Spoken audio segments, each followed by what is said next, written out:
need to. Now, the young ladies performing today are hugely talented. If you're a fan of Facebook in particular, then you may see their faces appearing everywhere like I am. There's quite a buzz going on about their brand new single, and they are called, say it in unison together, the St.LuceSisters. I love that. I had an idea that when you get sisters, your voices go together really well, and I guess your speaking voices as well as your singing ones. But tell us a little bit about yourselves.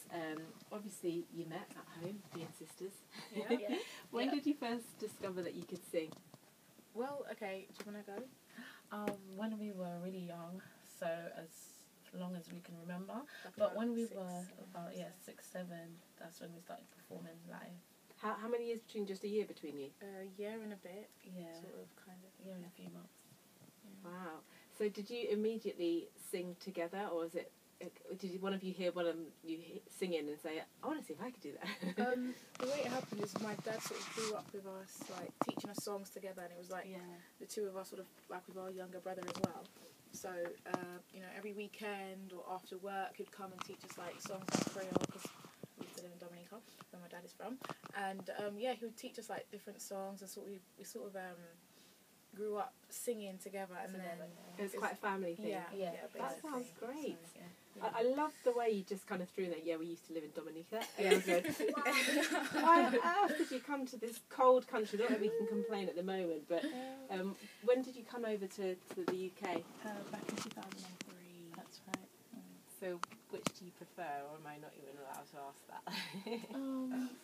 I like both, to be honest, because now that we're here, whenever I go back, it feels really weird. It's like the lifestyle back in the Caribbean is so different from here, and life here is so much faster, fast-paced, and I've gotten so used to it. So, like, the last time I was in Barbados, because my mum's from Barbados, and we really love Barbados. So when I was there, it felt like, oh my God, I need to go back to the UK after a while, because of everything. Like, time goes much slower there for some reason. See, that just sounds like absolute bliss to me. My dad's from St. Lucia, so another West Indian girl in the house. But certainly, if I could choose where to live, I think You'd choose might not be Caribbean. here. Yeah. At least for half of the year, for the cold bit. Yeah. Definitely when we're older and, like, one day I do believe I'll be married, so probably, like, way then I'll probably move back to the Caribbean to live. I don't think, if your husband's from the UK, I don't think you have any problem convincing him to go with you.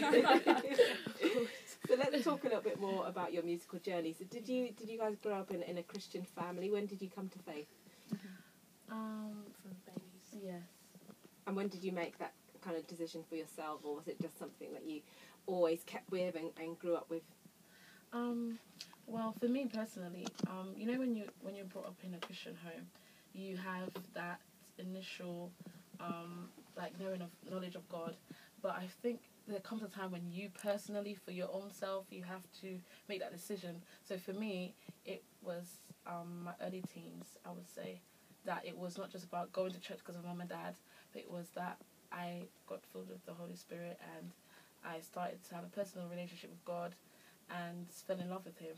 And but even way before that, when we were little, we actually wanted to get baptised at like the age of 8. Like, we were on fire for God from a very young age. Wow. Yeah. So our parents allowed us to go to the sessions, and like weeks or months later we were baptised. Yeah, we were baptised really young. Really, really young. And we were baptised in the river because it was back in the Caribbean. It was so funny because when we were baptised, we couldn't, like, they had to carry us in and everything because we were too short. Dragged away by the current of the river. I'm telling you, it was so scary, but brilliant. it was so great. Yeah. We got baptised really well. So did when you started to actually want to sing and think this is something I really want to do with our lives, is it a much bigger thing? Was it automatic for you that you would want to sing gospel music, or did you have any kind of aspirations for the mainstream? I'll talk a bit about some of you both had huge success with competitions, some amazing mainstream competitions. Thank you. You've come back to gospel in terms of your own act.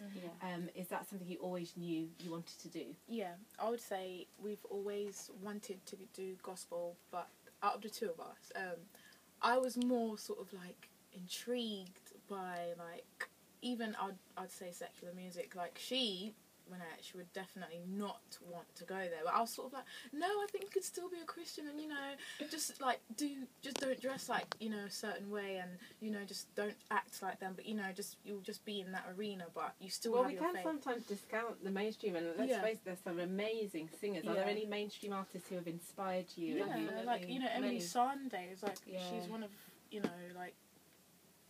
To describe, like, I don't know, her vocals, like her vocal ability, the way she carries herself with such, royalty and loyalty is like, I would see myself sort of like her. But particularly what I experienced, being on The Voice, it sort of opened my eyes to, it's not, I'd much rather sing for God completely than singing songs that wasn't written by me and for other purposes. I'd much rather sing for God, and that's why. So let's talk a bit about the competitions then, because you were in the Love World Music Festival competition in 2008. Ruth Ann, you were in the finals on the Love World Sky TV competition, X Factor competition, and of course most recently last year in The Voice. The live shows on Jessie's team, which actually is the amount of people that enter these competitions is an amazing thing. Despite you concluding that you want to be in the gospel scene, was it still an amazing experience for you? I don't know if I would call it an amazing experience. Sounds like you learnt a lot from it. I did, definitely. It was an absolute, completely an eye-opener for me.